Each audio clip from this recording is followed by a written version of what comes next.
मेरे प्रिय बच्चों, आप सबको मेरा प्यार भरा नमस्कार। आइए आज हम आप लोगों को पूर्णांक संख्या के बारे में यानी संख्या के बारे में बताने जा रहा हूं। ध्यान से इसको देखिए। क्या है कि ये सभी वर्गों के लिए है, यानी ये कहा जाए कि सिर्फ पढ़ने वाले विद्यार्थियों के लिए नहीं कहिए, बल्कि कंपटीशन हो या किसी भी तरह की पढ़ाई गणित की हो तो उसमें जो है इसका आवश्यक हो जाता है। तो आइए आज हम इसके बारे में अच्छी से जानकारी देना चाहता हूँ। थोड़ा सा देखिए क्या है पूर्णांक, इसको बोलते हैं इंटीजर्स। तो आइए आज हम लोग लिखेंगे पूर्णांक के बारे में, कौन कौन सी संख्या आती है, संख्या के बारे में हम लोग परिचय करेंगे। तो मैं लिखता हूं जैसे पूर्ण संख्या, तो पहले लिख रहे हैं प्राकृत संख्या। मैं एक देता हूं, लिखा प्राकृत संख्या। प्राकृत संख्या प्यारे बच्चों, प्राकृत संख्या के बारे में हम लोग आज जानेंगे। तो प्राकृत संख्या है क्या? प्राकृत संख्या हम लोग दिन भर में कभी न कभी इसको बोलते हैं। जैसे कहीं सामान लेने के लिए गए बाजार तो वहीं काउंटिंग करते हैं, या घर में कोई वस्तु है तो उसका काउंटिंग करते हैं, या कहीं किताब ही रखे हुए हैं अलमीरा में तो उसे ही गिनती कर रहे हैं 1 2 3 4 5 7, यानी इन संख्या का प्रयोग हम लोग दिन भर करते रहते हैं। तो चलिए इसको हम लोग लिखते हैं एक परिभाषा इसका, जो हम लोग आपस में बहुत अच्छे ढंग से याद रख सकते हैं।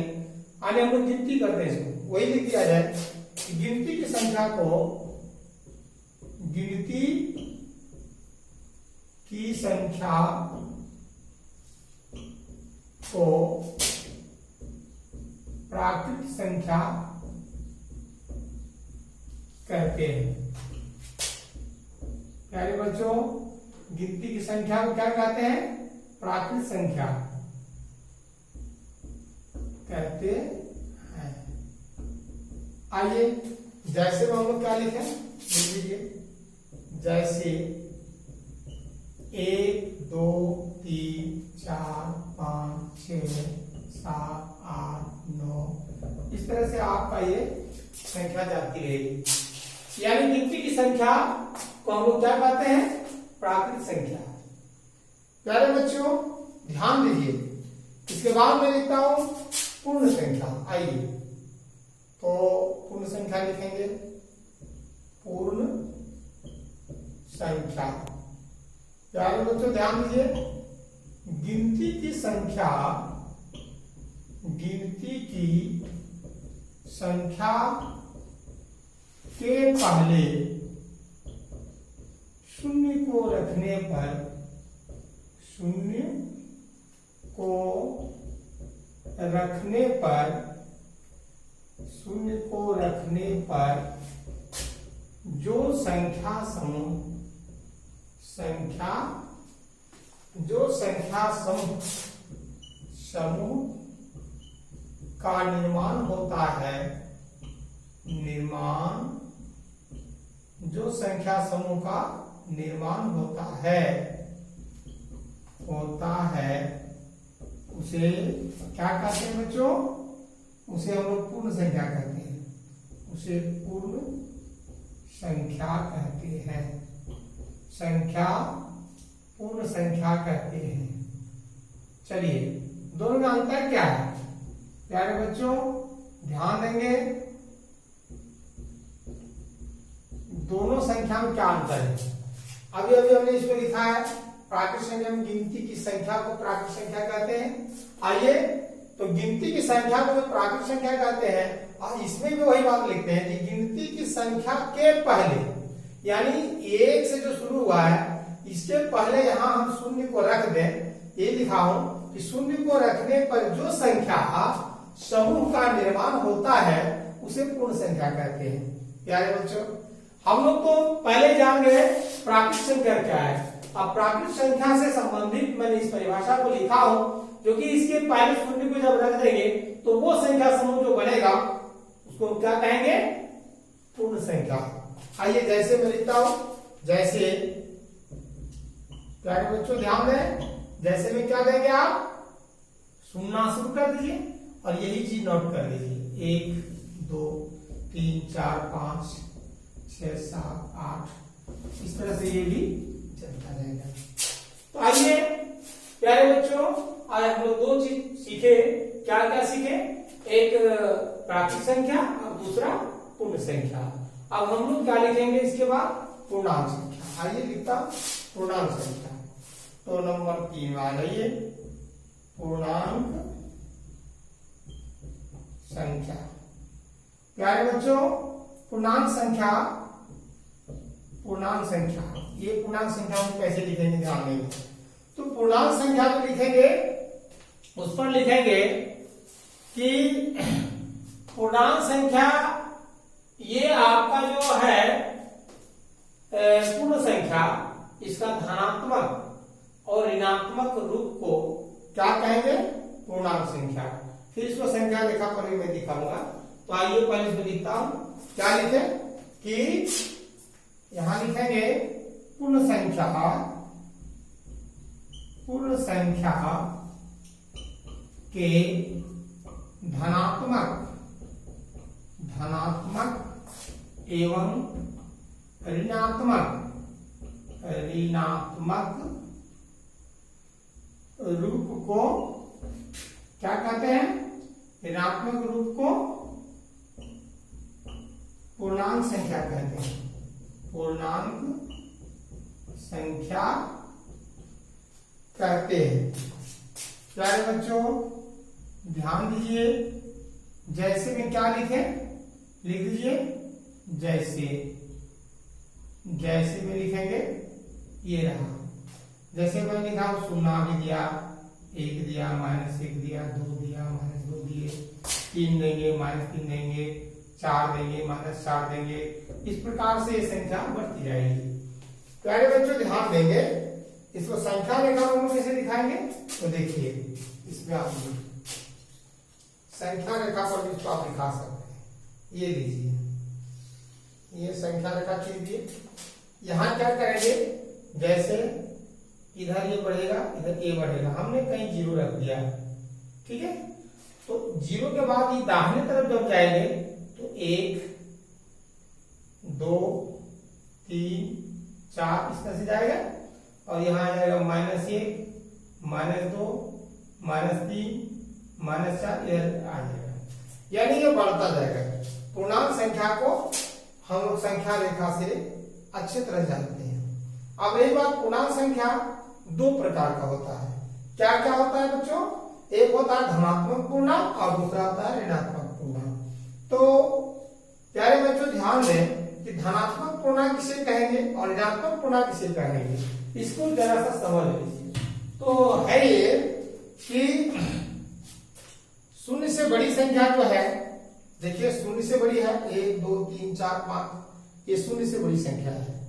तो इसको हम लोग क्या कहेंगे? शून्य से बड़ी संख्या को धनात्मक पूर्णांक कहेंगे और शून्य से छोटी संख्या को, यानी पूर्ण कहिए तो अच्छा रहेगा, कि शून्य से बड़ी पूर्ण संख्या को धनात्मक पूर्णांक कहते हैं तथा शून्य से छोटी पूर्ण संख्या को ऋणात्मक पूर्णांक कहते हैं। तो आइए हम इसको 2 प्रकार लिखते हैं। क्या लिखें? लिखिए पूर्णांक संख्या 2 प्रकार के होते हैं। देखिए पूर्णांक संख्या 2 प्रकार के होते हैं। पूर्णांक संख्या 2 प्रकार के होते हैं। आइए बच्चों क्या क्या लिख दें? नंबर 1 इसमें लिखा धनात्मक पूर्णांक, धनात्मक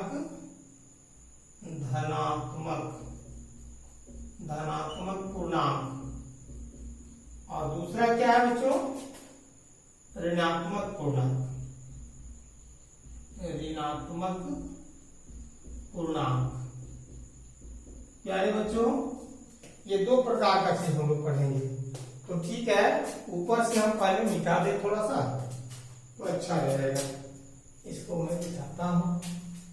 देखिए पूर्णांक जो है, पूर्णांक संख्या दो प्रकार के होते हैं।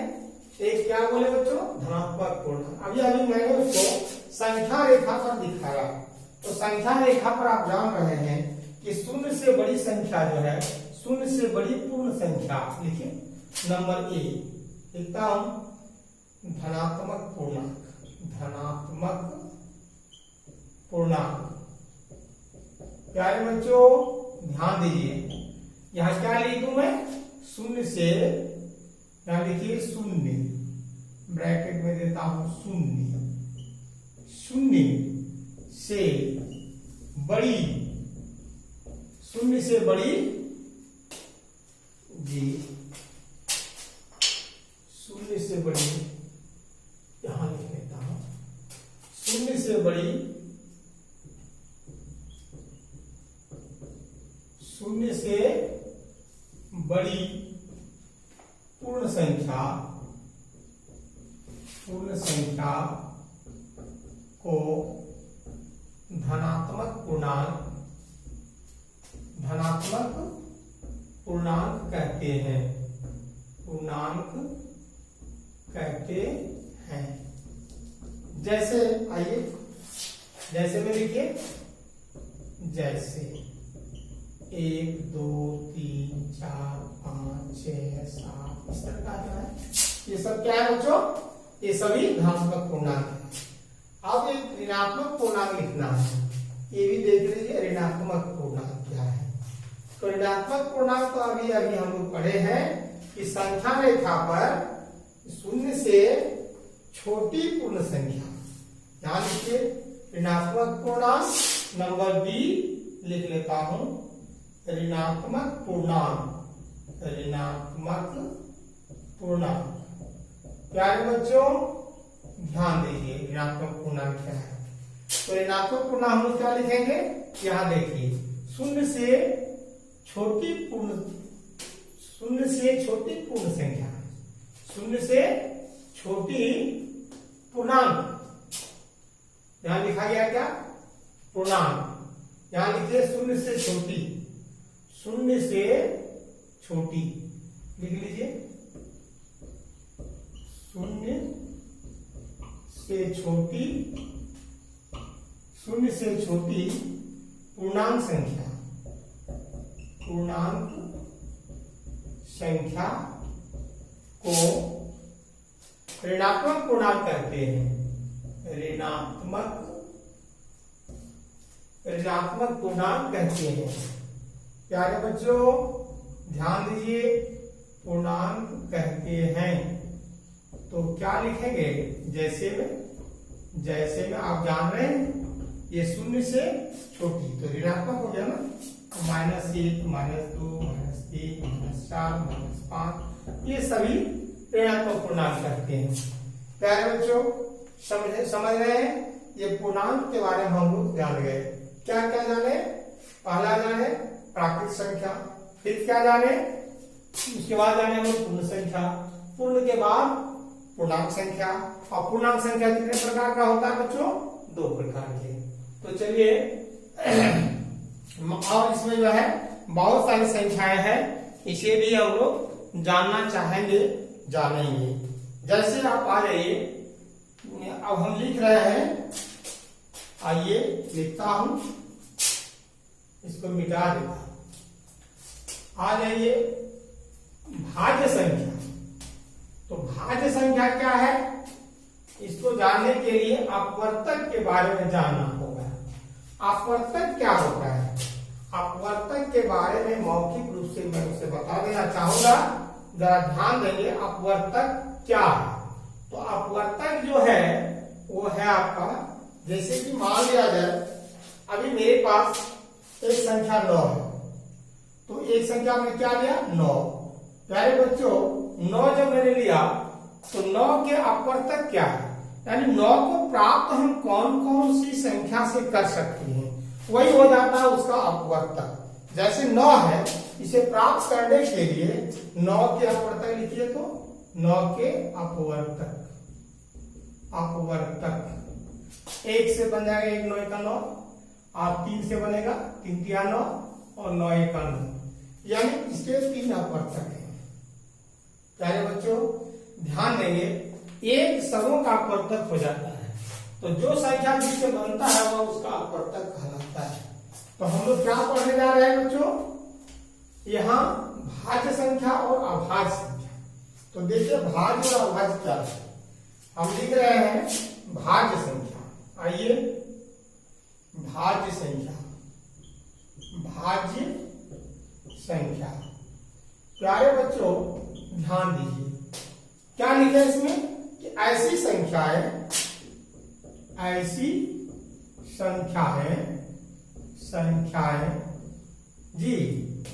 जिसके अपवर्तकों की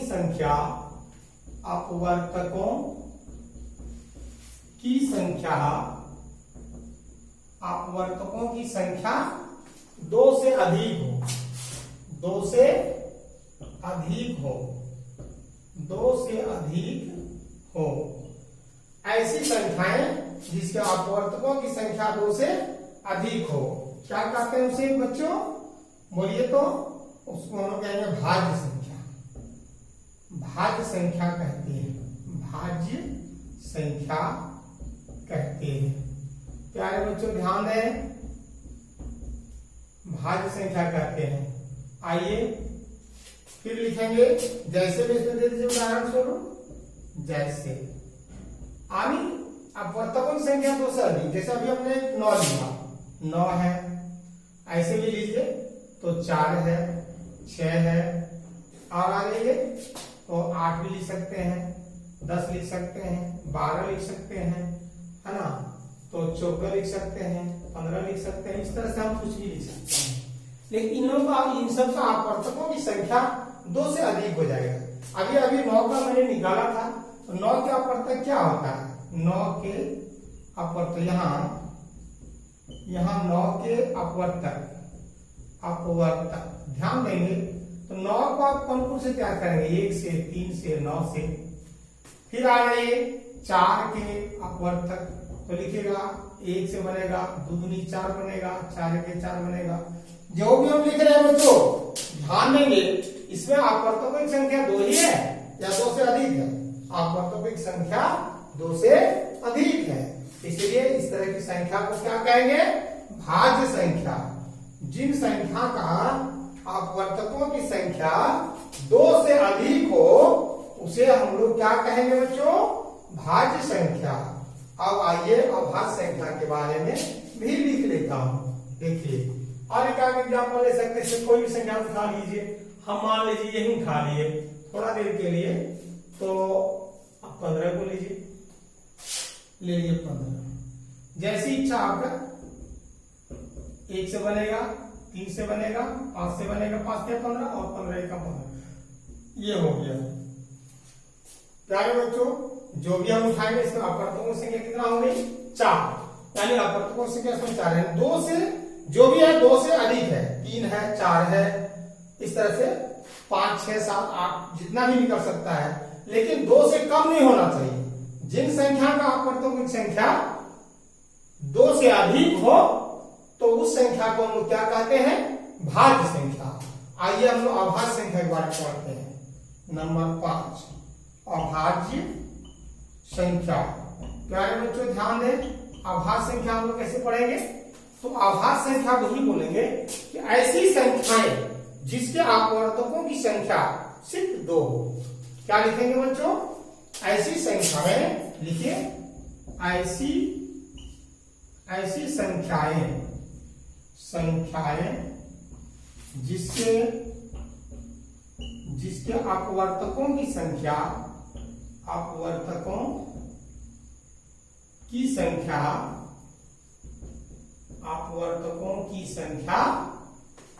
सिर्फ 2 ही हो, सिर्फ 2 हो। आइए जैसे में लिखेंगे बच्चों, क्या लिखेंगे, 2 लिख दिया, 3, 5, 7, 11, 13, आ जाइए 17, इस तरह से संख्या बढ़ती जाएगी। अपवर्तक लिख के देखिए ना, यहां लिखता हूं 2 के अपवर्तक, 2 के अपवर्तक क्या हो जाएगा 1 2 और 3 के अपवर्तक लीजिए, ये हुआ 2 का अपवर्तक 1 2 हो गया।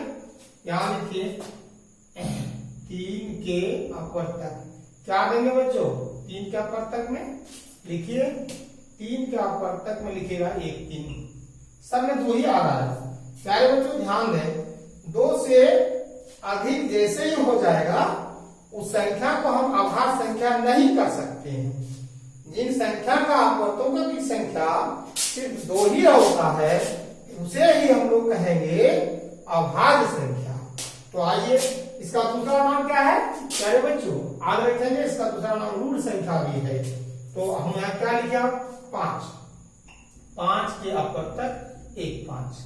आ जाइए 11 लीजिए, 11 के अपवर्तक 1 11। प्यारे बच्चों ध्यान देंगे 13 के अपवर्तक क्या होगा बच्चों 1 13। यानी जो भी संख्या मैंने लिखा हो इसमें मात्र 2 ही अपवर्तक देख रहे हैं, 1 2 1 3 1 5 1 11 और 1 13।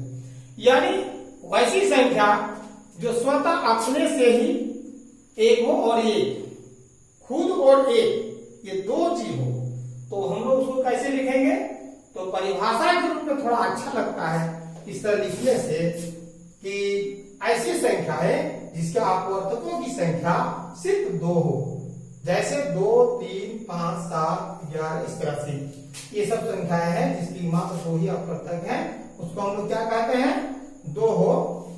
यहां लिखते हैं कि ऐसी संख्याएं जिसके अपवर्तकों की संख्या सिर्फ 2 हो तो क्या कहेगा इसको, यहां लिख देता हूं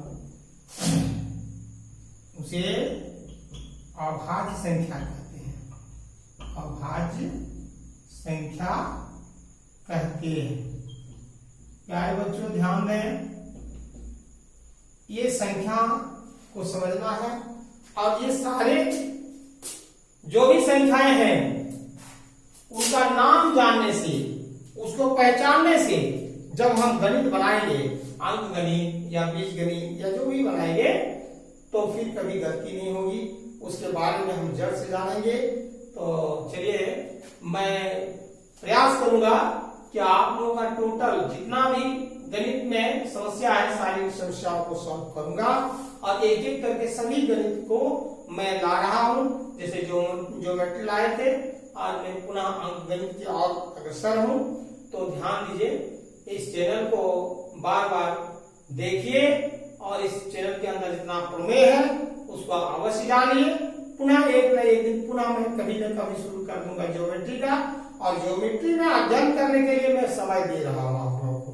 थोड़ा थ्योरी को जरूर याद कीजिए और समझिए उसको, तब रिडक्शन बनाएंगे, क्योंकि रिडक्शन बनाने के लिए थ्योरी जानना अति आवश्यक हो जाता है। तो चलिए इस चैनल को प्यारे बच्चों अवश्य सब्सक्राइब कीजिए और एक दूसरे को शेयर कीजिए। धन्यवाद।